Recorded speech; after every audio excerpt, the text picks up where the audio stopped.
Gracias por la invitación del pastor, y bueno, de mi hermano y amigo Joseba también, que es un gusto de poder estar entre ustedes. Y ¿cuántos saben que mañana, día 31, qué se celebra? Día 31 de octubre. La Reforma Protestante, ¿verdad? La Reforma que hace aproximadamente, si los cálculos no me salen mal, 505 años, hace ya 505 años de la Reforma Protestante, ¿sí? En la cual nosotros, los creyentes, año tras año festejamos, ¿verdad? Celebramos el aniversario de la Reforma Protestante. Ahora bien, ¿pero qué es lo que nosotros celebramos? ¿Qué en realidad celebramos de la Reforma Protestante? ¿Qué es lo que yo puedo decir hoy? Gracias, Señor, porque hace más de 500 años hubo hombres que decidieron morir por el Evangelio y dar su vida, y que gracias a que tú los usaste como instrumento en tus manos, hoy tenemos la libertad de poder predicar el Evangelio, de reunirnos y de tantas otras cosas más, que incluso no solamente la iglesia es beneficiaria, sino el mundo entero. Porque no nos olvidemos que antes de la Reforma, para el que más, el que menos, todos alguna vez hemos leído, ¿verdad?, la Edad Media, el mundo vivía en oscuridad, en superstición, en pobreza en todos los sentidos. Y gracias a que vino un despertar espiritual en la que se centralizó lo que nunca debió haberse abandonado, que es la palabra de Dios. Como os decía, hermanos, que yo me he encontrado en algunos años atrás, en donde iglesias, nos reuníamos en las varias iglesias de la ciudad, nos reunimos en un lugar determinado para celebrar la Reforma Protestante. Y una cosa que yo me di cuenta es de que, miren, la iglesia evangélica, a lo que nosotros llamamos el pueblo de Dios, hace tiempo que perdimos el carácter protestante, el carácter reformado, por la sencilla razón de que nosotros hemos abandonado, hace años que la iglesia evangélica abandonó el contenido doctrinal, es decir, el cuerpo doctrinal, la fe. Que esos reformadores lo único que hicieron fue mirar, observar, ser usados por Dios y rescatar, volver a las sendas antiguas. Lo que los apóstoles nos dejaron como legado, volver a ello, vivirlo, defenderlo, proclamarlo en todo momento, e incluso dar la vida por la verdad. Y hoy me gustaría hablar acerca de algo que todos los reformadores, incluso todos los creyentes de todos los tiempos y todos los que aman a Dios hasta el día de hoy, entienden perfectamente que es lo más importante para la iglesia hoy nosotros como cristianos vivir. Y es lo más importante dentro del corazón de Dios, es la verdadera unidad que debe haber en la iglesia de Cristo. ¿Y por qué hablo de verdadera unidad? Porque hay una falsa unidad. Miren, hoy nosotros estamos aquí, hay varios, ¿verdad? Estamos juntos, pero eso no implica de que estemos unidos. La palabra unidad viene, por ejemplo, una palabra muy linda, es bien concertados, la palabra concierto, la palabra armonía. ¿Ustedes han visto alguna vez un concierto sinfónico de varios instrumentos? ¿Qué tiene que ver un violín con una batería, con un tambor, con una flauta, verdad? Sin embargo, cuando cada uno cumple su función, suenan de manera sinfónica, suenan en una armonía que es agradable al oído. Por eso la palabra de Dios habla mucho del cuerpo de Cristo, que aún siendo muchos, todos somos miembros del cuerpo de Cristo y que cada uno tenemos un don distinto, pero que cada uno, según el don que ha recibido, ministre a los demás como buenos administradores de la multiforme gracia de Dios. Ahora, hermano, la verdadera unidad es algo que la iglesia perdió hace mucho tiempo.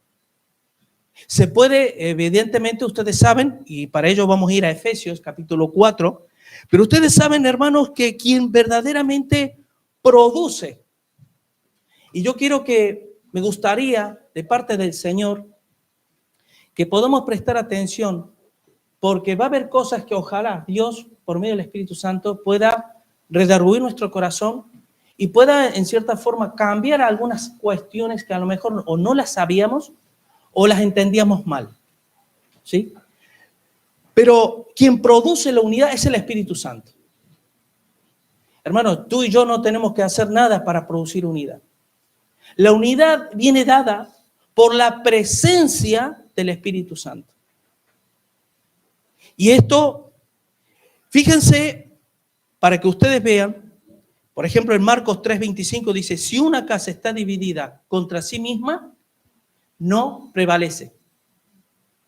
Y dos no pueden caminar juntos si no se ponen de acuerdo. Y yo voy a hablar hoy de la verdadera unidad. ¿Por qué, hermanos? Porque la verdadera unidad se fundamenta, son como dos piernas. Son dos piernas. Una pierna es el amor de Dios. Y la otra pierna es la verdad. En otras palabras, la verdadera unidad debe ser cuidada, guardada por amar la verdad. ¿Se acuerdan cuando a Jesús le preguntaron, Señor, dinos el gran mandamiento? ¿Sí? Como si no tuvieran ya mandamientos. Así somos los seres humanos. Nos cuesta entender lo más sencillo porque nos encanta tragar el camello y colar el mosquito. Pero sin embargo tratamos de ir más allá. Y Jesús, ¿qué le dijo? Amarás a Dios, ¿verdad? Con toda tu mente, con toda tu fuerza y con toda tu alma. Y a tu prójimo como a ti mismo. Miren, querido hermano. A Dios, ¿cómo yo veo? ¿Cómo muestro? ¿Cómo sé que yo amo a Dios de todo corazón, con toda mi mente y con todas mis fuerzas? Jesús llegó a decir, yo soy el camino, la verdad y la vida. Si tú es proporcional el amor a Dios al amor que tenemos a la verdad. Ni más ni menos. La palabra de Dios es la que nos enseña, por ejemplo, esto simplemente a modo de introducción, el versículo 21, porque hoy vamos a ver solamente los 6 primeros versículos del capítulo 4 y vamos a ver cómo estas dos piernas se manifiestan de alguna manera en estos versículos, pero miren lo que dice el 21, dice, si en verdad le habéis oído y habéis sido por él enseñados conforme a la verdad que está en Jesús. ¿Quieren que te diga una cosa? Creer en Jesús no es suficiente para estar unido. Y uno puede decir, yo creo en Jesús. Creer en Jesús no es suficiente. Lo que hay que creer es la verdad de Jesús. Sabes que de Jesús se ha dicho muchas cosas, se ha enseñado muchas cosas. De Jesús se lo puede ver de muchas maneras. Si tú hablas con un musulmán, el musulmán te va a decir, es un profeta. Si tú hablas con un testigo de Jehová o hablas con un unitario, te va a decir, bueno, Jesús es un hijo subordinado de Dios. Sin más, en él no habitaba ni la plenitud de la deidad, ni nada que ver. Etcétera, etcétera. Sin embargo, si tú crees solamente en la persona de Jesús, te estás quedando corto. Lo que hay que creer de corazón, con toda mi mente, con toda mi fuerza y con toda mi alma, amar, es la verdad de Jesús. Lo que Jesús enseñó, no solamente en los evangelios cuando Jesús estaba vivo, sino aquellas enseñanzas que están emanadas en las epístolas cuando Jesús dijo, tengo muchas cosas que deciros, pero no las podéis sobrellevar. Mas cuando venga el Espíritu, Él os las revelará y las mostrará. Que son las enseñanzas que la iglesia evangélica ha trastocado, llevamos más de 100 años. Que hemos ya dejado de ser protestantes y reformados, hermanos. Y que hoy celebramos año tras año. Y yo digo, ¿qué celebramos? Lo que hay que celebrar es el contenido de fe. Pero ustedes saben las 5 solas, ¿verdad? Sola escritura. ¿Ustedes creen que la mayoría de los evangélicos creen en la sola escritura? Yo te puedo decir que no. Sola fe. Sí, pero es que las obras también cuentan, mi hermano. Sola gracia, hermano, es solo por un don de Dios. Es por amor a Dios que somos salvos. Tú y yo no hemos hecho nada. Hay una canción de Marcos Vidal que me gusta cuando dice, he despertado en el redil, no sé cómo, entre el cuidado, entre algodones y cuidados del pastor. ¿Tú alguna vez has levantado la mano para decir al Señor, Señor, yo quiero ser salvo? No. Eso es una enseñanza también añadida a la iglesia, que es la regeneración decisional. Como si yo decidiera nacer, ningún niño decide nacer. Sin embargo, son doctrinas, y estoy tocando en la punta del iceberg, hermano. Pero hemos dejado de ser reformados hace tiempo. Pero quieren que te diga una cosa es el respeto y otra cosa es la unidad. Una cosa es el respeto y otra cosa es el amor. a la verdad. Cuando a mí me dice el Señor, amarás a Dios, es amarás la verdad con toda tu mente, con toda tu fuerza y con toda tu alma, y a tu prójimo como a ti mismo. ¿Sabes por qué? Porque tu próximo es aquel que se supone que tiene un mismo sentir y un mismo parecer. Cada vez que lo ves, te ves identificado, te ves reflejado. Miren, querido hermano, vamos a leer capítulo 4 de Efesios, estas preciosas palabras del apóstol Pablo. Yo estoy totalmente seguro, bueno, aunque me han dado 2 horas de predicación, yo creo que en 2 horas vamos a poder decir, pero yo creo que va a haber cosas que me voy a quedar corto, porque es un tema apasionante, querido hermano, y es el punto en donde nosotros como creyentes tendríamos que hacer un alto en el camino, en nuestro camino personal, y decir, ¿realmente amo a Dios con toda mi mente, con todo mi corazón, con toda mi fuerza, con toda mi alma? ¿Es Dios todo para mí? ¿Soy capaz de dar mi vida por el amor a la verdad? Miren, versículo 1 del capítulo 4 de Efesios. Dice, yo pues, preso en el Señor, os ruego que andéis como es digno de la vocación con que fuisteis llamados, con toda humildad y mansedumbre, soportándoos con paciencia los unos a los otros en amor, solícitos en guardar la unidad del Espíritu en el vínculo de la paz, un cuerpo y un espíritu, como fuisteis también llamados en una misma esperanza de vuestra vocación, un Señor, una fe, un bautismo, un Dios y Padre de todos, el cual es sobre todos, por todos y en todos. Hasta aquí, hermano. Hasta aquí. Porque en estos 6 versículos vamos a ver cómo la verdadera unidad se ve manifestada en cuando yo amo. Y cuando me refiero a amor, no estoy hablando de un aprecio, estoy hablando de una expresión que sale en lo más profundo de mi corazón hacia la verdad del Evangelio, hacia la verdad de Dios. Jesús dijo que la verdad nos haría libres, pero que para conocer la verdad, que para ser libre hay que conocer la verdad, pero para conocer la verdad uno tiene que ser discípulo de Cristo. ¿Y cómo se es discípulo de Cristo? Permaneciendo en su palabra. Juan 8, 31 y 32. Si vosotros permanecéis en mi palabra, ahí seréis mis discípulos. ¿Y qué significa permanecer en la palabra? ¿Cómo puedo permanecer en algo que no amo? Yo, con toda seguridad, si yo hiciera un sondeo en esta mañana y yo preguntara cuánto tiempo pasas tú, como hacían los de Berea, indagando, escudriñando la palabra de Dios diariamente. Si la respuesta ya la tienes para ti misma, ese es el amor que tú tienes a Dios. Si yo paso 10 minutos, porque es mi devocional por la mañana y ya no más, si paso semanas sin inquirir, y no estoy hablando de teología, de estudiar teología, eso llega, ¿sí? Porque la teología es el estudio de Dios.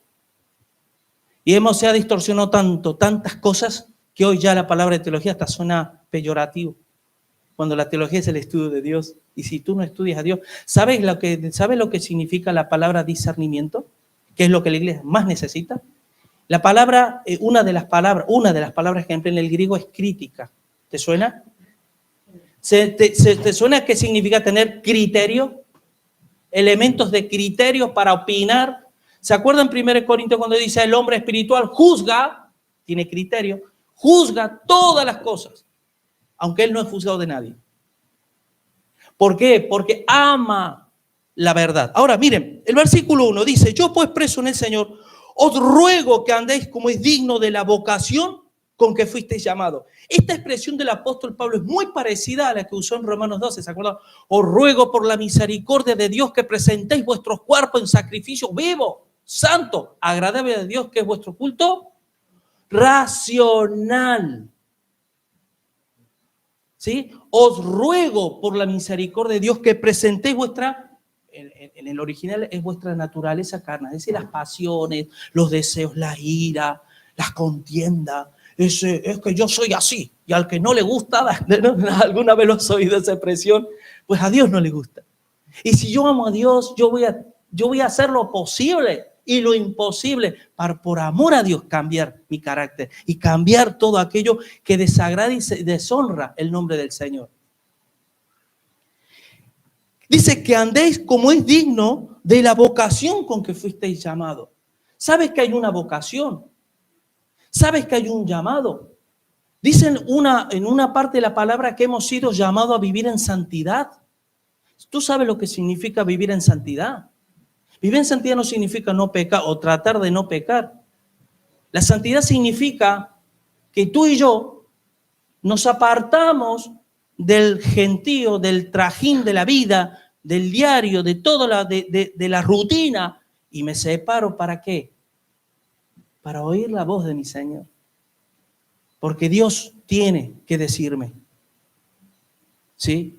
Y la fe viene por el oír. Y el justo vivirá por fe. Pero si no oigo, ¿de qué voy a vivir? Es la palabra de Dios. En 2 de Pedro, capítulo 1, versículo 10, dice el apóstol Pedro, procurad hacer firme vuestra vocación y elección, porque haciendo esto no caeréis jamás. Ahora yo pregunto, ¿tú sabes cuál es tu vocación en esta vida? El gran problema que tenemos los cristianos, ¿sabes cuál es? Todos, es que creemos que por el solo hecho de estar, somos. Tú y yo estamos posicionados en Cristo. Gracias a la cruz y gracias a que el amor de Dios me alcanzó, cuando la Biblia habla del nuevo nacimiento, de la regeneración, no es otra cosa que un cambio de posición. Dios me quita del reino de las tinieblas y me posiciona en el reino de luz. Pero aparte de que Jesús dijo, yo soy la verdad, también dijo, yo soy el camino. Si no me muevo por fe, si no vivo por fe, si no trabajo para la obra, si no sirvo de corazón, entonces me estoy engañando a mí mismo. Y Dios tendrá que hacer algo en mi vida. Y ahora recuerden una cosa, miren, cuando dice, versículo 2, porque el versículo 2 explica el 1, cuando dice, os ruego que andéis como es digno de la vocación con que fuiste. ¿Cuál es la vocación con que fuimos llamados? Son 3 áreas. 3 áreas importantísimas en nuestras vidas. Y que puede parecer, uno puede decir, no, yo lo tengo, o en parte yo lo veo. Pero si Dios tuviera que hacer un repaso a las iglesias, me refiero a todos, quisiéramos ver si delante de Dios, en su misma presencia, pudiésemos decir, salir aprobado en esto, con toda humildad. Aquí viene, porque mira, voy a leer el pasaje, porque aquí tiene que ver con la primera pierna, el amor. Pero es que el amor, hermano, se ha hablado tanto del amor, se puede hablar tanto del amor, que a veces puede correr el riesgo de hablar tanto del amor, de no entender bien lo que significa el amor y de frivolizar el amor de Dios. Pero el amor de Dios, quiero que lo resumamos en unas pocas palabras. El amor de Dios significa dar, servir, significa acción. Por eso dice, no améis de palabra ni de lengua, sino, ¿en qué? En hechos y en verdad. Oh, mira, aparece la palabra verdad ahí. ¿Sí? De tal manera amó Dios al mundo que dio. Y yo digo, ¿cómo me amó Dios? Mírala a Jesús y verás el amor de Dios en nuestras vidas. Que Dios no es un sentimiento, por eso ¿se puede amar a Dios con toda la mente? ¿Con todas las fuerzas? Sí. Porque el amor de Dios, el amor real hacia la verdad, o dicho de otra manera, a Dios, que es lo mismo, es un accionar, es un vivir por y para mi Dios. Eso los reformadores lo entendieron muy bien, porque llevaban tras sus espaldas siglos viviendo en oscuridad. donde el diablo había acampado a sus anchas. La humildad, querido hermano, que andéis como es digno. Miren, 1 Corintios 1:9 dice, fiel es Dios, por el cual fuisteis llamado a la comunión con su Hijo Jesucristo, nuestro Señor. Que andéis como es digno, fiel es Dios, por lo cual fuisteis llamado ¿a qué? A la comunión con su Hijo. ¿Ustedes saben lo que es miren, nosotros muchas veces confundimos lo que es la unión con la comunión. Para tener comunión con Cristo, primero yo tengo que estar unido a Él. ¿Quién nos une a Cristo? Dios. Dios es el que nos rescata. Dice en Juan 6:36, 39, dice, porque todo lo que el Padre me da vendrá a mí y yo, dice Jesús, lo resucitaré. Por lo tanto, es el Padre que te lleva a Jesús. Esa es la unión. Por eso en Romanos 8, cuando dice, ¿quién nos separará del amor de Dios? Tribulación, angustia, persecución, hambre, bla, bla. Y cuando ves que termina la lista ya en los últimos versículos, que es en Cristo Jesús. En Cristo Jesús. Todo el poder, todo el amor, todo lo que es en nuestras vidas para Dios y por Dios es por medio de Jesucristo. Y eso es la unión con Él.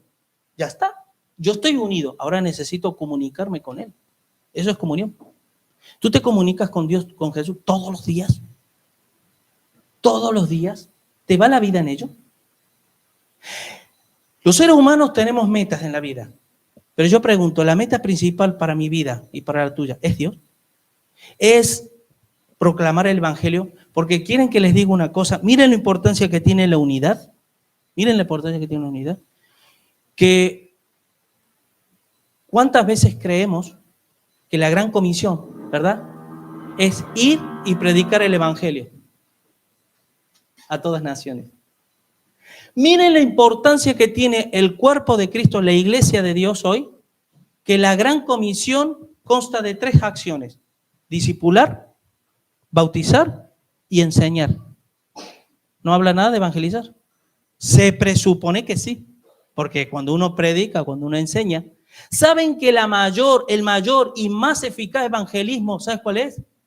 Cuando la gente que te conoce a ti y que te ve todos los días diga, en esto conocerán que son mis discípulos, en que os amáis uno a otros. Si yo hay un amor entre la iglesia, hay un amor genuino, y vamos a ver dónde está, porque vamos a ver, fíjense hermano, que donde no hay un amor por la verdad, y presta atención en esto, porque esto es así, donde no hay un amor por la verdad, no hay un amor genuino. Y esto tenlo así, presente, porque es así. Porque yo no puedo, si el amor a Dios, que es la principal, lo que Dios me pide, que ame a Dios, que ame esa verdad. Si yo no amo a Dios de todo corazón, yo no puedo amar a mi prójimo como a mí mismo. Por lo tanto, la humildad es lo primero que tiene que haber en nuestra vida. Lo segundo es mansedumbre. Mansedumbre. Y uno puede decir, pastor, obvio, yo soy, los cristianos somos mansos, ¿sí? Porque no nos están viendo en todo el tiempo. ¿Quiénes conducen aquí? ¿Tienen carnet y conducen automóvil? ¿Saben por qué pregunto esto? Porque en el coche es donde se ve verdaderamente lo manso que somos. ¿Sí? Cuando se te cruza alguien injustamente, cuando 1000 cosas que nos pasan en la calle, ahí se ve la mansedumbre. Y aquí, pero ¿sabes qué pasa, hermano? Que ahí no nos ve nadie, excepto Dios, obvio. En la iglesia podemos controlamos la mansedumbre, ¿verdad? Es que controlamos al hermano que estoy al lado. Yo soy humilde, mira, el pastor qué humilde que es. Y pregúntale al Señor. ¿Sí? Qué manso que es el pastor, sí. Pregúntale a mi esposa. ¿Verdad? Ella es la que mejor puede decir lo humilde y lo manso que uno puede llegar a ser. Porque es la que convivo y sabe perfectamente. Pero yo esto lo traspolo a la iglesia, querido hermano. ¿Por qué? Porque sabe que la unidad de la iglesia es la columna vertebral, es todo lo que va a hacer que tú y yo seamos felices en la tierra. Así te lo digo. Es lo que tú y yo te vas a sentir con gozo, te vas a sentir pleno, te vas a sentir parte de una familia que anhelas estar. Vas a ver a tu hermano como superior a ti mismo y lo vas a desear, lo vas a anhelar, lo vas a querer para ti. Te vas a ver identificado. Te digo una cosa. Ahora estamos hablando del amor, que hay que amarnos. Eso lo sabemos todos. Miren lo que dijo el Papa, este Papa que estaba actualmente, que dice, allá por el 2015 dijo, para que ustedes observen cómo el diablo sabe que la única manera, porque claro, en el versículo 3 dice, solícitos en guardar la unidad del espíritu en el vínculo de la paz. Solícitos, es decir, preparados en guardar. Ahora, ¿cómo guardo la unidad del espíritu? ¿Saben lo que dijo el Papa este? Dice, miren, nosotros, la iglesia, no podemos esperar a que los teólogos se pongan de acuerdo. Todos debemos luchar por la unidad de la iglesia. Ahí está tirando por tierra lo que la palabra de Dios enseña. Primero, que la unidad no viene de la iglesia, la unidad viene del Espíritu Santo. Y querida iglesia o querido hermano, si el Espíritu Santo no mora en ti, tú jamás vas a estar unido a nada. ¿Se dan cuenta? Porque hay que estar unido para tener comunión. Con los hermanos hay que estar unido al cuerpo de Cristo, hay que ser parte del cuerpo de Cristo. Y en segundo lugar, ¿cómo que los teólogos no nos ponemos de acuerdo? ¿Saben que la verdad divide, hermano? ¿Saben que Jesús dijo, yo he venido a dar paz, ¿verdad? Mi paz os dejo, mi paz os doy, pero no la doy como la da el mundo. Sí, pero también dijo, yo no he venido a traer paz sino espada. El hermano contra el hermano, el padre contra el hijo, ¿qué? Sí, porque la verdad es como la espada de doble filo, ¿qué dice en Hebreos 4:12? Que la espada dice, es como espada la palabra de Dios como espada de dos filos que penetra, discierne los pensamientos, separa, discierne los pensamientos y las intenciones del corazón, ¿sí? Y no hay cosa creada que no sea manifiesta delante de su presencia en el versículo 13. Pero Jesús, cuando Él vino, lo crucificaron. ¿Por qué? Porque Él vino a traer división. ¿Sabes una cosa, hermano? Llevamos años que la iglesia evangélica no sabe hacer otra cosa que crear puentes. Pero como no tiene discernimiento, no sabe dónde y cuándo tiene que crear un muro. Y yo te voy a poner un botón de muestra. Para los que aman la palabra de Dios, si tú estás con un hermano en la cual tú no tienes libertad de hablar cualquier cosa teológica, por miedo a ofender, por miedo a que se sienta mal, no hay unidad. Hay respeto, pero no hay unidad. Porque la unidad viene por el amor. Miren, quiero que vayan conmigo para que vean, vayan conmigo a 2 de Juan. Aquí Juan lo tenía muy claro esto que estamos hablando, muy clarísimo. 2 de Juan. Para que vean ustedes, hermanos, que el amor a la verdad es lo único que nos va a unir. Porque la verdad es Cristo. Y yo como amo a Cristo, cuando yo deseo oír la voz de Dios en mi vida. Les digo una cosa, ¿saben cómo yo me doy cuenta humanamente hablando, ¿sí? Hasta cierto punto, cuando tú estás predicando, tú te das cuenta quién está interesado en lo que estás diciendo y quién no. Quien está interesado en lo que tú estás diciendo está así. Y eso es muestra de que ama la verdad. ¿Saben que si a Dios nosotros no le oímos porque no nos interesa lo que dice? Eso sí, yo creo en Jesús, ¿eh? Mi Jesucito no me lo toca a nadie. ¿Pero qué te enseña Jesús a ti? No lo sé. Pues no la amas. Porque el amor se muestra en cuando tú prestas atención a aquella persona al objeto amado, que te está hablando y que te está trayendo palabra, te está trayendo luz para tu vida, porque la verdad es amor. Porque el que ama siempre va a decir la verdad. Aunque te ofenda, aunque me ofenda. La verdad duele, pero es producto del amor. Miren lo que dice 2 de Juan. Aquí, en el versículo 1, cuando dice el anciano a la señora, está hablando en clave porque era una época que la iglesia estaba siendo perseguida, para que quien leyera esta carta no se diera muy cuenta de qué se estaba refiriendo. Pero el anciano se está refiriendo a Juan. A la señora es la iglesia elegida. Y a sus hijos, a quienes yo amo, ¿en qué? en la verdad. Y no solo yo, sino también todos los que han conocido la verdad. A causa de la verdad que permanece en nosotros y estará para siempre con nosotros. ¿De qué se está refiriendo a esta verdad que va a estar con nosotros? Al Espíritu Santo. Que por cierto, ¿ustedes creen que Dios es amor? ¿Y ustedes creen que el Espíritu es Dios? ¿El Espíritu Santo es Dios? ¿Y cómo es que en el Nuevo Testamento, como más se refiere al Espíritu, es santo y el Espíritu de verdad, que nos guía a toda verdad?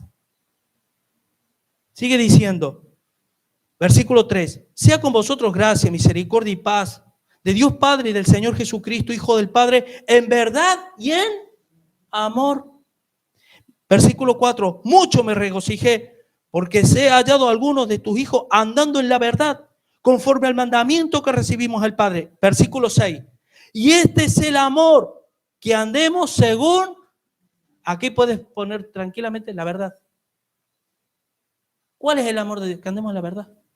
¿Y yo cómo puedo andar en la verdad si no la conozco? ¿Quieres tener una iglesia unida? Una iglesia donde tú vas a ver que el diablo se va a manifestar porque no quiere que estén unidos en un mismo sentido, en un mismo parecer.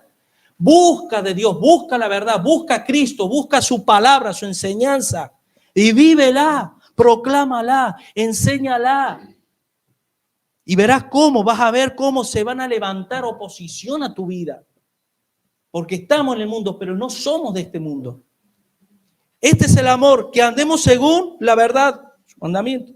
Esta es la verdad, que andéis en amor. Increíble, hermano. Sin embargo, no solo este Papa, sino muchos pastores están enseñando lo mismo que el Papa. Lo mismo. Porque la iglesia evangélica ya no es protestante, hermano. Y quieren que les diga una cosa, lamentablemente hoy a un cristiano de verdad se le conoce con el tiempo. Antes no. Antes yo decía, soy evangélico bautista. ¡Wow! Ahora ya no, hermano. Tenemos un evangelio a la carta, al gusto del consumidor. ¿Se acuerdan cuando Pablo le aconseja a Timoteo que le dice, te encarezco delante de Dios y de los hombres, que redargullas, que reprendas, que exhortes con toda paciencia y doctrina? Paciencia, que es lo que la tercera cosa que no hablamos del versículo 2, dice, con mansedumbre, soportando con paciencia los unos a los otros, con toda paciencia y doctrina, porque vendrán tiempos cuando no soportarán la sana doctrina, no soportarán la verdad. Pero eso sí, teniendo comezón de oír, que no es lo mismo que amor por la verdad, teniendo comezón, se amontonarán maestros conforme a sus propios deseos y apartando el oído de la verdad, se volverán a la fábula. Hermano, hoy la iglesia evangélica, muchos de los que creen, muchas iglesias evangélicas son fábulas de hombres. Y los hermanos, y nos sacamos la foto como grandes hermanos unidos en... Miren, volvemos a Efesios, versículo 3. La palabra solícitos en guardar la unidad del Espíritu en el vínculo de la paz. Solícitos. ¿Qué significa solícito? En el griego significa apresuradamente. Es ánimo pronto. Es tener la actitud de decir, yo estoy preparado en todo momento y en todo lugar a guardar la unidad del Espíritu en el vínculo de la paz. Y escucha esto. El amor, cuando se manifiesta, el amor, ustedes saben que no, en el griego el amor ágape, el amor eros, el amor filial, filos, pero el amor es uno. Cambia en la manera de cuándo se manifiesta hacia el objeto amado. ¿Sí? Para empezar, entender, hermanos, que el amor no es lo mismo que querer. Yo puedo querer un perro, puedo querer una casa, puedo querer un coche, pero en toda esa ecuación ahí no entra ni Dios ni mi prójimo. Es que quiero tanto a mi hermano, quiero tanto a la iglesia. No, hermano, porque eso lo hace el mundo y no hay ningún galardón en ello. Pero el galardón está en que cuando Dios dice, a Dios le amamos a Él porque Él nos amó primero, ¿sí? Cuando tú eres receptor, beneficiario del amor de Dios en la práctica, en la vida, a ti no te va a costar amar a Dios. Pero fíjense cuando dice, solícitos en guardar la unidad del vínculo. Vínculo de la paz. ¿Saben? ¿Quieren que les diga una cosa? Miren, Y este es otro problema que tenemos. Y celebrando, ¿verdad?, el 500 aniversario de la Reforma, amén, pero ¿qué estamos celebrando, hermano? Porque el amor, miren, cuando el Señor dice en su palabra, amad a vuestros enemigos, eso es un amor misericordia. Tener misericordia. Pero yo no tengo ningún vínculo con esa persona. Es mi enemigo. El hecho de que yo tenga misericordia de su vida, eso no me lleva a mí a yo tener relación con la persona. Pero cuando yo amo a mi hermano, es un amor vinculante. Es un amor que me vincula. Porque soy yo. Ese hermano, tú, soy yo. Es que me veo reflejado. Es mi hábitat. Es el mejor regalo que Dios me ha dado para mi vida. ¿Tú te imaginas vivir el evangelio solo? Que lamentablemente, ¿verdad?, hay hermanos que según las circunstancias, en el lugar que están, a lo mejor están solos, pero no están solos porque el Señor está con ellos, ¿sí? Pero qué hermoso y privilegio tener una iglesia, pero ojo, no una iglesia donde pueda convertirse en un club social, porque estamos todos juntitos y calentitos y nos llevamos bien, sino hay unidad en el Espíritu. Porque todos, en un mismo sentido y en un mismo parecer, amamos a Cristo, amamos la verdad. Y ese amor es el que te va a fortalecer, el que nos va a enraizar, el que nos va a comunicar unos con otros. Por eso dice, en el vínculo de la paz. ¿Sabes por qué, hermano? Porque trae paz.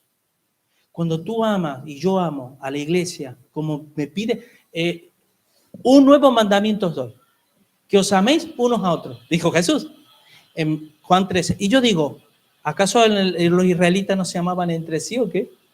¿Dónde está lo nuevo de ese mandamiento? Pregunto. El nuevo mandamiento, ¿sabes cuál es? No es el amarnos. Es el amarnos como Él nos amó. ¿Y cómo Él nos amó? Lo vemos en Efesios 5, que se entregó a sí mismo por la iglesia. Miren, una hoja, vamos a dar vuelta. 5, dice 25. Maridos, amad a vuestras mujeres, así como Cristo amó a la iglesia y se entregó a sí mismo por ella.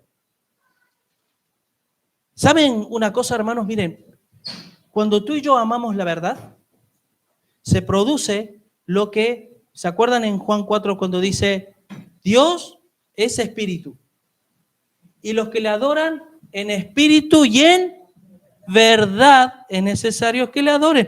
Y muchos nos jactamos en el espíritu, sí, andamos en el espíritu, yo ando en el espíritu. Ahora sé, claro, llevamos muchos años que la iglesia evangélica, que parece ser que cuanto más espiritual somos es cuando hay manifestaciones místicas, ¿no? De estas cosas raras, ay, wow, qué unción y qué. ¿Tú estás posicionado en la verdad? Yo una vez aprendí de alguien, que un pastor, un hombre que me decía, nunca a nadie lo mires, ni así, ni así, míralo así. Míralo así. ¿Estás posicionado en la verdad? ¿Amas a Cristo de corazón? ¿Pasas el tiempo indagando, buscando de Dios porque te va la vida en ello y demás? Si no, hermano, todos los demás nos estamos engañando a nosotros mismos. Y la iglesia puede llegar a convertirse en un lindo club social, pero no hay poder. No hay poder. Nos falta el poder. Y cuando hablo del poder, el poder no nos ha dado Dios espíritu de cobardía, sino de poder, amor, dominio propio. Y ahí vemos la manifestación del genio. Seguimos leyendo. Versículo 4. Miren, a partir del versículo 4, ¿cómo puede ser que el apóstol Pablo hable, hermanos, ¿no? Os ruego que andéis como es digno de la vocación con que fuimos llamados, ¿sí? Solícitos en guardar la unidad del espíritu en el vínculo de la paz, amén? Perfecto, hasta aquí lo hemos entendido, ¿verdad? Hay que estar preparados siempre para guardar. ¿Y cómo es que ahora el apóstol Pablo empieza a hablar de doctrina? Porque yo os digo una cosa, todos me imagino, porque he visto el cartel, me encanta, cuando habla de la confesión de fe. ¿Saben? La confesión de fe no es otra cosa que puesta en un papel, o si la iglesia quiere, puesta en una tabla en la pared de su congregación. Son verdades que no se deben negociar jamás, jamás. Compra la verdad y no la vendas. Átala a tu cuello. cosa que la iglesia no hizo hace años. Pero les voy a decir una cosa, las 5 solas que hablamos, al igual que, miren, los reformadores nosotros podemos hablar de personajes, ¿verdad? Lutero, Calvino, Zwinglio, Knox, etcétera, etcétera. Eran hombres, como tú y como yo, que tenían debilidades, que tenían problemas, que tenían carencias, pero solo con la diferencia que esos hombres con carencias habían entendido perfectamente que la verdad no la debían de vender nunca y que deberían exponerla siempre, aunque les costara la vida en ello. Y cuando yo miro las 5 solas, cuando yo digo, y fíjate, ahora nosotros vamos a hablar de 7 áreas doctrinales, 7 áreas doctrinales, que si el apóstol Pablo las menciona aquí es por algo. Y yo estudiando, digo, ala, pero si es que la iglesia evangélica en cierta manera ha trastocado todos estos puntos, sin darnos cuenta, ¿o no? Hablo como iglesia en general, no hablo de la iglesia local, ¿sí? Hablo de la iglesia en general. Porque las 5 solas, miren, cuando dice un cuerpo y un espíritu, como fuiste así llamado. Un cuerpo. ¿Por qué? Miren, las 5 solas habla de sola. Sola palabra, sola fe, solo Cristo, sola gracia, solo a Dios la gloria. Amén. Aquí habla de una. Habla de una. Y dice, un cuerpo. Miren, vayan conmigo.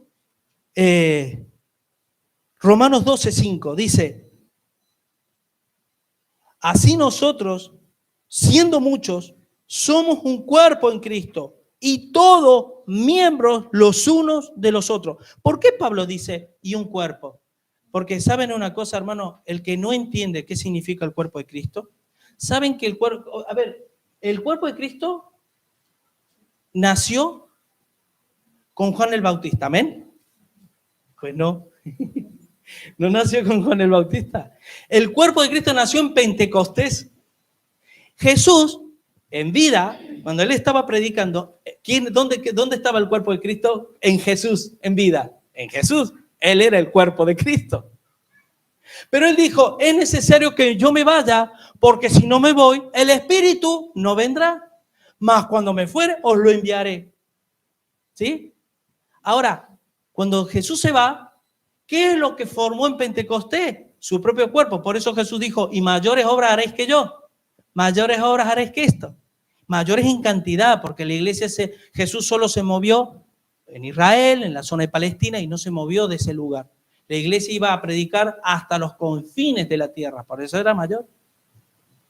Ahora bien, cuando el Espíritu viene, ¿qué dice en 1 Corintios 12:13? Por un Espíritu hemos sido todos bautizados en un cuerpo, sea judío, sea griego, sea esclavo, sea libre, y a todos se nos dio a beber del mismo Espíritu, que es un cuerpo y un espíritu.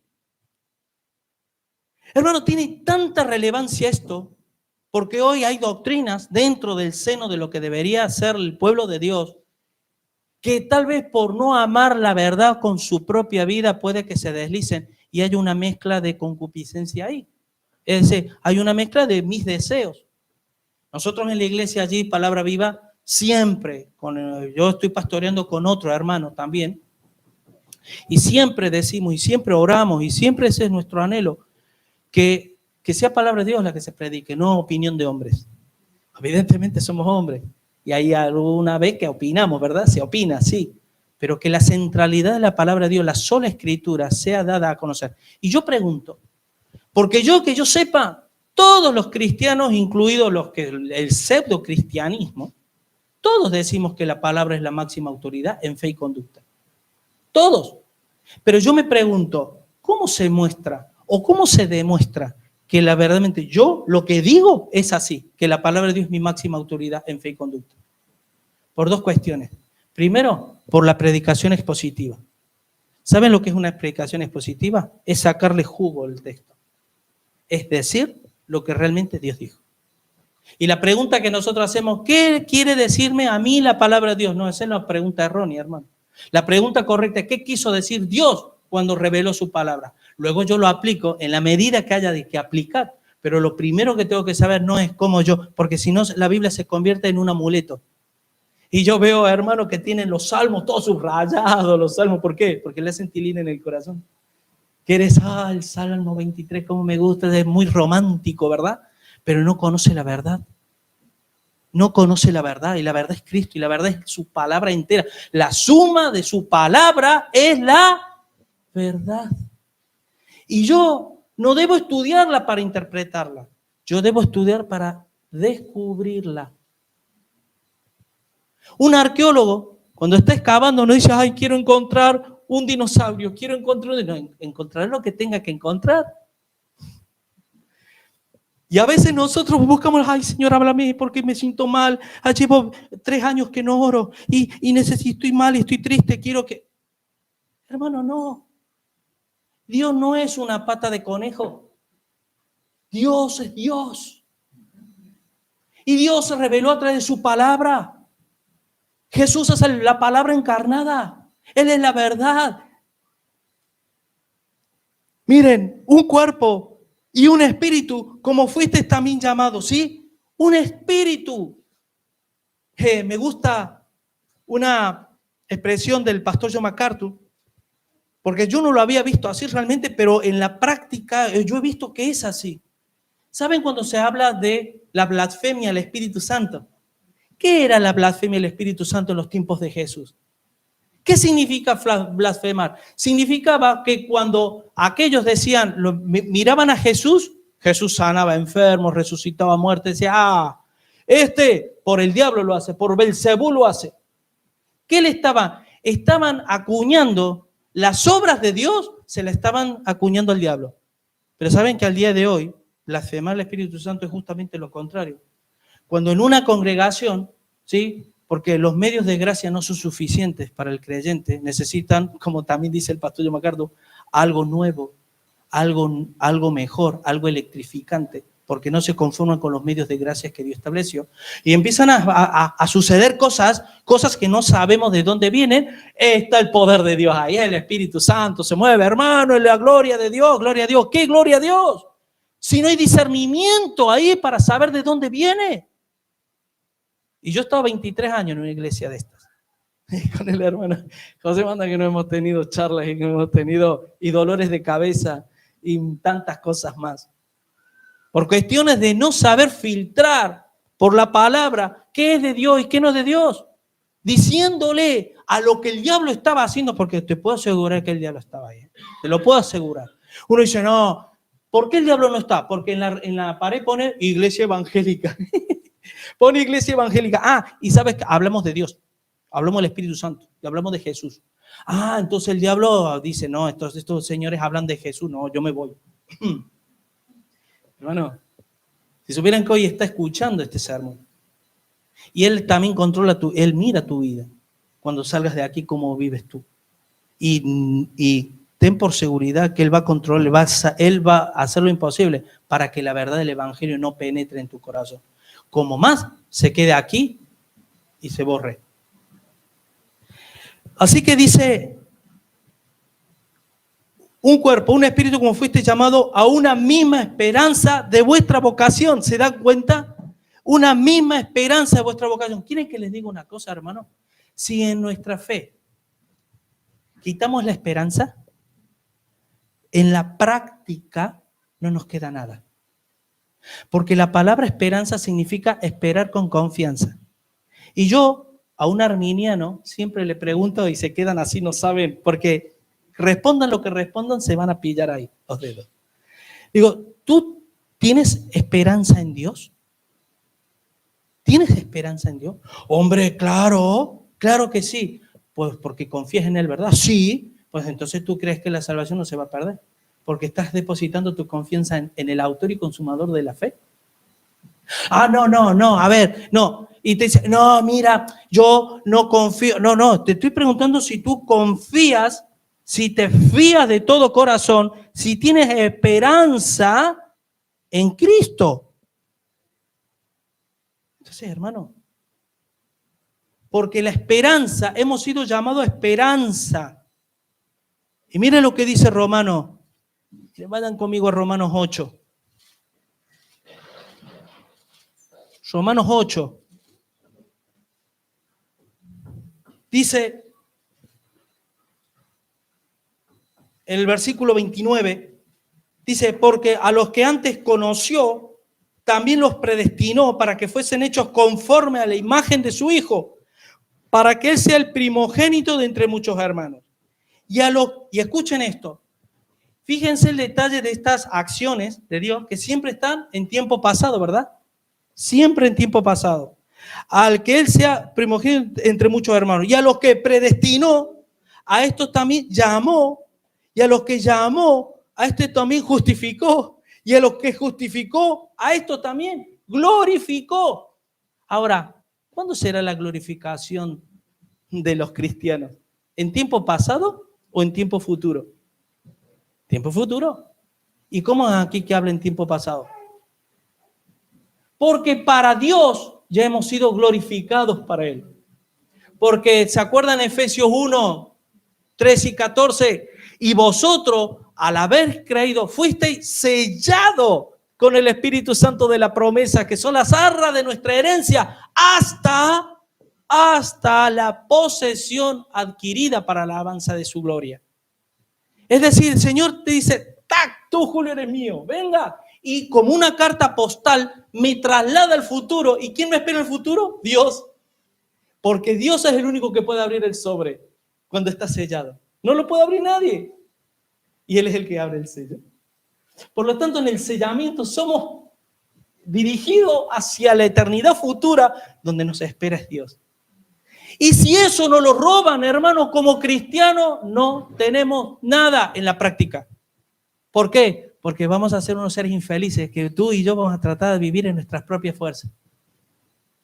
Así que sigamos a Efesios 4. Miren, y todas estas cosas que estamos hablando de esto, la iglesia de mayor o menor medida y de alguna forma u otra la ha trastocado. Cuando dice un Señor, es solo Cristo, dice las solas, ¿no? Las 5 solas. Solo Cristo. Es un Señor. Por eso que les decía, hermano, yo puedo creer en Jesús. Si tú me preguntas, ¿crees en Jesús? Amén, yo creo en Jesús. Y luego de repente descubres que el Jesús que yo creo es el corazón de Jesús. que cree el niñito Jesús, que hay un rezo que va para el niñito. No, tú te has confundido. Tú tienes una idea, una imagen en tu concupiscencia, en tu mente, tienes una imagen distorsionada de Jesús. Pero ¿cuánto es que confesamos a Jesús? Creo en Jesús. Amén. ¿Sí? Y ese es el gran problema, hermano. Una fe. Hermanos, miren. Judas 3, y aquí es una cosa importantísima. Porque la fe, cuando en la oración aparece la palabra fe, por ejemplo, como hemos leído en el versículo...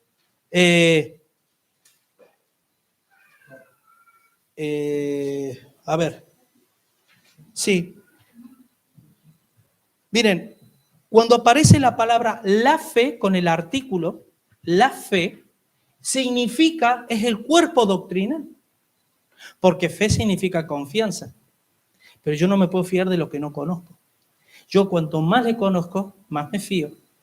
Entonces, cuando más escudriño su palabra, cuanto más amo la verdad, más fe tengo. Y mi fe es fortalecida en ello. Miren cuando en Judas dice, por ejemplo, amados, por la gran solicitud que tenía de escribiros acerca de nuestra comunión, salvación, me ha sido necesario escribiros exhortándoos que contendáis ardientemente por la fe que ha sido una vez dada a los santos. ¿Contender sobre qué? Sobre la fe que fue dado una vez a los santos. Aquí nos está revelando muchas cosas. Entre una de las cosas es que el canon está cerrado, porque fue dado una vez a los santos. Ya no sigue habiendo revelación, como algunos creen, evangélicos, que creen en Jesús. creen.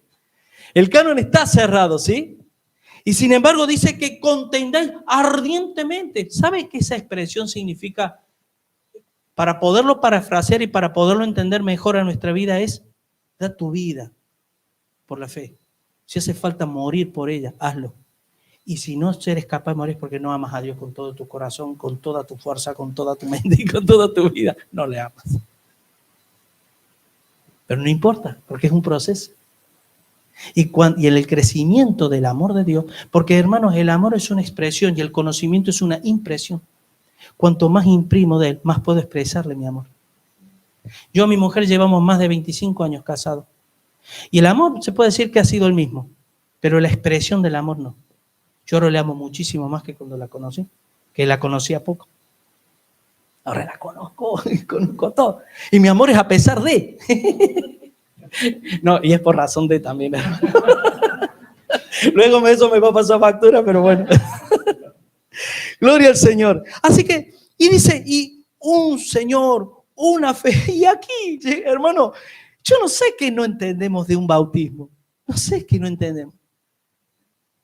¿Tú sabes lo que es tratar de rizar el rizo y de tratar de hacer ver y entender de que hay varios bautismos? A mí me han llegado a decir que hay hasta 5 bautismos que enseñan la Biblia. Pero miren, vayan conmigo a Hebreos, por ejemplo.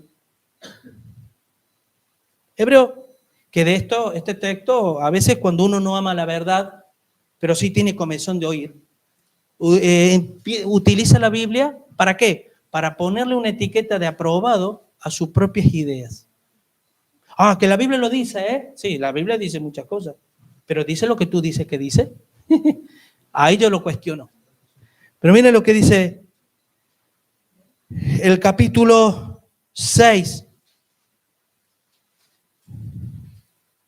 Dice, miren el versículo 2.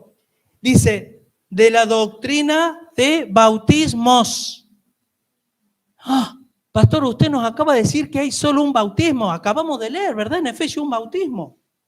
De la doctrina de bautismos. Obvio, porque una doctrina, varios bautismos. Una doctrina. Miren, yo bautizo en agua, pero el que viene os bautizará en Espíritu Santo. Es lo mismo, solo que uno es físico, que no es, y escuchen esto porque es un detalle. Los judíos, cuando eran evangelizados por Juan el Bautista, o cuando Juan el Bautista, al igual que Jesús y los discípulos bautizaban para arrepentimiento. Cornelio, que es el primer gentil, se bautizó por arrepentimiento, que es el mismo bautismo pero uno es para arrepentimiento y otro es por arrepentimiento. Por lo tanto, el no indagar, el no escudriñar y el dar un vistazo y sacar conclusiones de cosas que Dios no dijo y nosotros decimos que sí y las enseñamos, trae división al cuerpo de Cristo. Porque ya no andamos en un mismo sentir, ya no vamos a parecer. Mire, imagínense que entre uno de vosotros aquí, imagínense que yo empiezo o Josema, que lleva, ¿cuántos años lleva? 1 año, 2 aquí, congregándote. O 3 años, ya es veterano. Imagínense que viene el hermano, el mismo hermano, que es amoroso, servicial, ¿verdad? Sí, amén, ¿verdad? Sí. Gloria, pero de repente el pastor empieza hablando, indagando que el hermano, él cree en la plenitud del Espíritu, en el que los cristianos por lo general no vivimos en la plenitud del Espíritu. Pero ahí viene una experiencia posterior a la salvación que te hace vivir en una plenitud. Entonces eres el cristiano ungido. El cristiano que te posicionas en un nivel espiritual que no tiene el resto. Yo le pregunto al pastor, ¿te sentirías cómodo trabajando de esa forma? Difícil, ¿verdad? ¿Le amaría? Sí. Habría respeto, habría consideración, pero no podrían trabajar juntos porque no hay unidad doctrinal. Porque no se ve la verdad de la misma manera. ¿Se dan cuenta lo importante que es? Y como ese ejemplo le puedo poner muchísimo. Y si entra un hermano y de repente con los años el pastor se entera, el hermanito Carlos, igual a algunos, espero que no se llame Carlos, ¿no? Es un ejemplo que pongo. El hermanito Carlos me enteré después de 10 años que no cree en la Trinidad, es unitario. Cree que Jesús ha sido creado. ¡Oh! ¡Qué tremendo! Te sientes mal. Te sientes mal porque digo, wow. ¿Y qué pasaría? ¿Quieren que les diga una cosa? La inmensa mayoría de las iglesias, a mí me encanta haber llegado y haber visto que había enseñanza aquí. Porque el que busca encuentra. Si hay corazón, tarde o temprano vamos a encontrar la verdad. Pero qué lamentable es en las iglesias, incluso iglesias multitudinarias, que no hay enseñanza porque no les interesa que el pueblo aprenda. Pero sin embargo, cada uno es de su parecer. No hay unidad, pero se convierte en un hermoso club social gigantesco, en donde solamente es una voz cantante, que por cierto, cuando hablamos del cuerpo de Cristo, estamos hablando también de la cabeza. Cristo es la única cabeza que debe regir y mandar y ordenar y controlar el cuerpo de Cristo, no los pastores. Yo, hermano, soy un siervo en la iglesia y los que me conocen saben que estoy para servir y para llevar a buenos pastos y para bendecir y para ayudar de la manera que pueda. Pero, hermano, los ojos puestos en Jesús, autor y consumador de nuestra fe. Intimida con Cristo a través de su palabra y descubrirás y podrás al final decir el final de los 5 solas. A Dios sea la gloria. No a la iglesia ni al hombre. A Dios sea la gloria. Así que, hermano, hay un bautismo. ¿Y qué pasa hoy en realidad en la mayoría de las iglesias evangélicas, hermano? El 70-80% de la iglesia evangélica creen distorsionadamente que hay varios bautismos y que tú estás incompleto porque no has experimentado el segundo bautismo. Y eso es una herejía, hermano. Y eso es algo que, ¿sabe lo que trae? Es desunión. Y yo a los 23 años he vivido eso. Y si tú me preguntas, ¿eran hermanos buenos? Buenísimos, majísimos. Para comer, tomar un café y nada más. Para trabajar en las cosas del Señor. Tuve que coger las maletas por amor a la verdad y marcharme. ¿A dónde? Donde Dios me dijera, porque no sabía ni a dónde. Pero yo tenía seguro que aquí quería servir a Dios. Con todo mi corazón, con toda mi fuerza, con toda mi alma y en la verdad del Evangelio. Y no tengo que estar luchando con los que se supone que son mis hermanos con cuestiones doctrinales. Porque cuando Judas dice que contendamos ardientemente por la fe una vez dada, hermano, se supone que son esos fraudulentos que se introducen en las iglesias o que de entre vosotros se levantarán falsos maestros e introducirán herejías destructoras. ¿Para qué? Para dividir al pueblo. Y no hay peor cosa que una iglesia dividida. No hay peor cosa que una congregación local dividida. Porque si mañana se abre otra iglesia al frente, gloria a Dios, vale, pero quien me va a rendir cuenta a Dios es de donde yo me estoy congregando, de donde nos estamos alimentando juntos y donde pasamos tiempo juntos. Y debemos ir creciendo en el conocimiento de la verdad. Y seguimos, un Dios y padres. Un Dios y Padre. ¿Saben que la Trinidad es algo que se muestra? No se demuestra, se muestra. De manera abrumador en toda la palabra de Dios. Para aquellos que a lo mejor dicen, yo creo en la Trinidad, como yo mucho tiempo estuve, yo creo en la Trinidad, no tenía por qué dudar. Pero no lo tenía muy claro. Hasta que me puse a estudiar. Y me puse a orar. Porque, hermano, si yo quiero estudiar la palabra sin la ayuda del Espíritu Santo, voy perdido. A mí me gusta una expresión que me gusta utilizarla, es para entender la palabra del Espíritu, yo tengo que entenderla por medio del Espíritu de la palabra. Porque la palabra tiene un espíritu. Y el Espíritu tiene una palabra. Y ambas son las que me revelan a mi corazón, me iluminan los ojos de mi entendimiento para poder comprender la verdad del Evangelio. ¿Y por qué dice un Dios y Padre?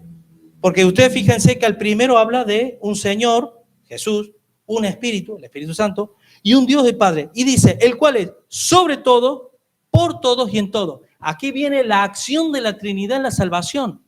El Padre es sobre todos. Jesús vino a por todos los escogidos. Y el Espíritu vino a morar en todos sus escogidos. O sea que Dios, el Padre, declara, el Hijo obtiene y el Espíritu aplica la salvación de Dios. Y siempre el misterio de la piedad, Dios fue manifestado en carne, ¿sí? Recibido, creído en el mundo, justificado en espíritu, ¿sí? O sea, habla siempre de la Trinidad. En Primera de Corintios capítulo 12, los primeros versículos, Dice, hay operaciones y ministerios y dones, pero el Señor es el mismo, el Espíritu es el mismo y Dios Padre es el mismo. La Trinidad siempre está en él. ¿Por qué digo esto? ¿Por qué digo esto? Porque hay parte de la iglesia evangélica que no cree en la Trinidad. ¿Sí? Y yo os digo una cosa, hermano. Nosotros podemos, como hablo ya de iglesias, y yo he estado en muchas reuniones de muchas iglesias, podemos estar juntas, haciendo cosas juntas, pero a mí sinceramente yo no me siento nada cómodo. En una de las últimas celebraciones que hace ya como 4 o 5 años ya no voy más, porque he entendido parte de dónde levantar un muro y no un puente. Se hablaba, cuando yo escuché las conferencias que se daban, que se supone que era en pos de las reformas, yo no sabía si era el cura del pueblo que estaba dando un sermón acerca de la contrarreforma que de los reformadores en sí. Digo, ¿pero qué es esto? Porque tú puedes hablar, miren hermano, un principio, nosotros podemos juzgar los hechos, pero cuando juzgamos las personas nos estaremos equivocando, porque solo Dios puede juzgar a las personas, ¿amén? Solo Dios. Solo Dios es el que sondea los corazones.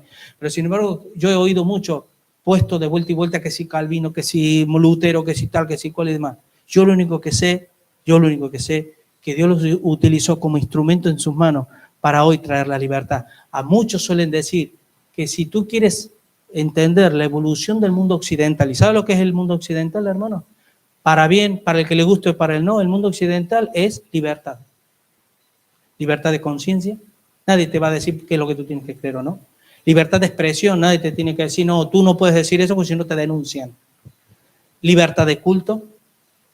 Todos estos tipos de libertades vienen a través del Evangelio, ¿sí? Y de la iglesia, que se supone que es columna y baluarte de la verdad.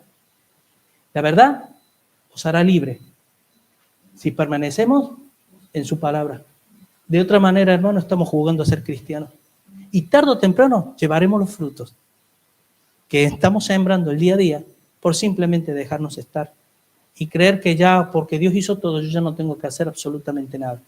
Y eso es un gravísimo error. Amén. Hermanos, yo quería compartir justamente el tema del tema de la reforma. Y durante muchos años, esto no es una cuestión de que lo he pensado ahora, de hoy ahora que voy a predicar, sino lo vengo viviendo y viendo durante muchos años. Y llevo delante de Dios, pues, que Dios trabajando en mi corazón y en mi mente con respecto a esto. Y creo en algunas cuestiones y sé también que me he quedado corto en otras, de que no me he equivocado en el sentido de que, hermanos, debemos volver a las sendas antiguas, debemos volver a la palabra de Dios. Y sobre todo, ¿quieres saber un termómetro para saber si tú amas a Dios? Mira a ver cuánto amas su palabra. Ni más, ni menos. Cuando tú llegues a amar con todo tu corazón, con toda tu mente, la verdad del Evangelio, a tu hermano, a tu prójimo, lo verás como a ti mismo. Lo amarás. Y para terminar, miren, no lo tenía pensado, pero miren, fíjense lo que dice, esto ya para culminar. Vayan conmigo a Romanos. Se me vino así, no sé por qué. Pero miren qué curioso, por ejemplo,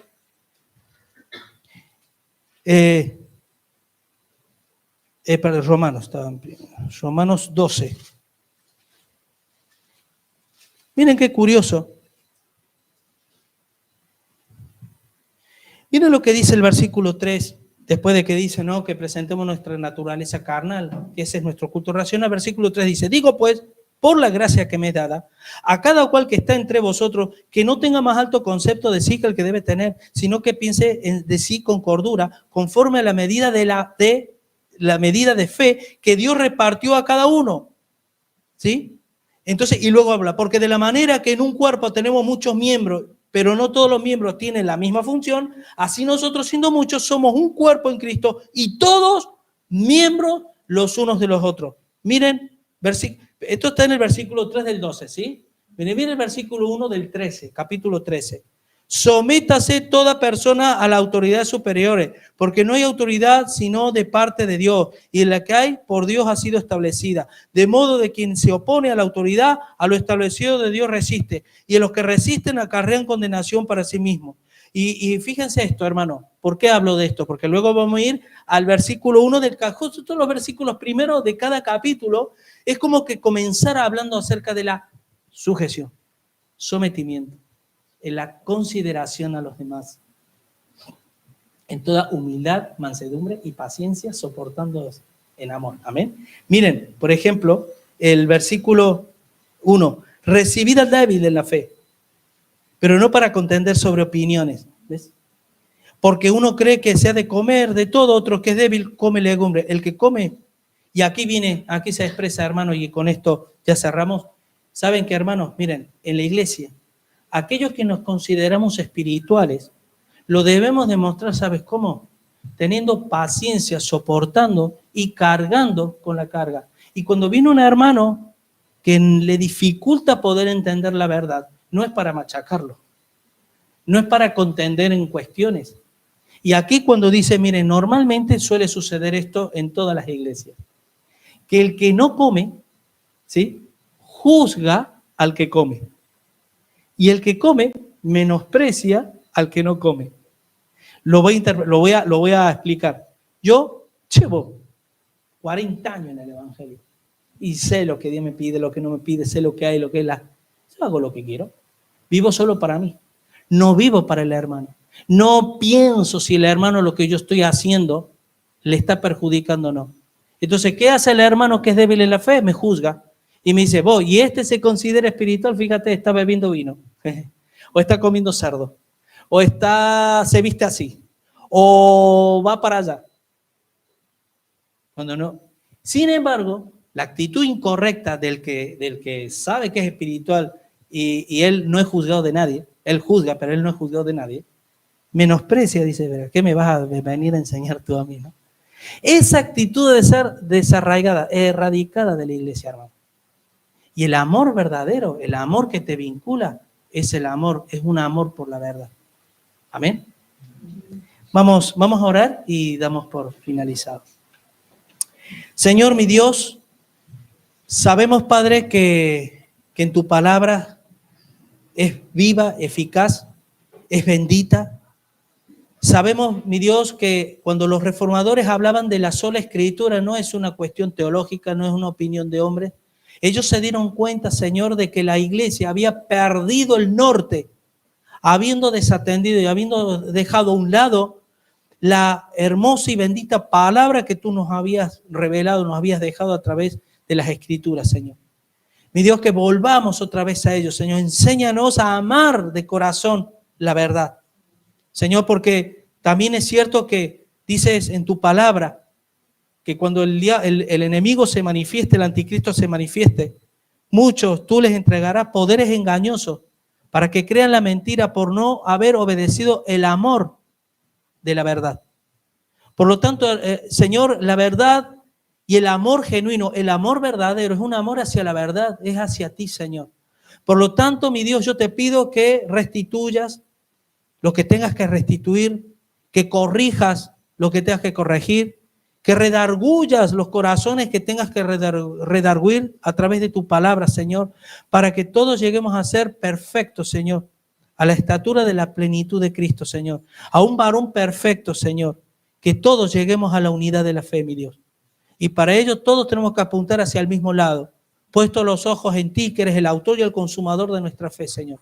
Enséñanos, Padre, y que sobre todo, mi Dios, que tu iglesia sea unida, que esté unida en las coyunturas y los tuétanos que se unen y que trabajan para sí, Señor, para ir edificándose en amor, Señor. Que podamos, Señor, como también dice tu palabra, mi Dios, que sigamos la verdad en amor. Señor, gracias te damos, Padre, por tu hermosa palabra y gracias porque no nos los has dejado sin más. Nos los diste acompañado con la presencia amorosa de tu Espíritu Santo que siempre nos guía a toda verdad, Señor. Gracias te damos en el nombre de Jesús. Amén y amén.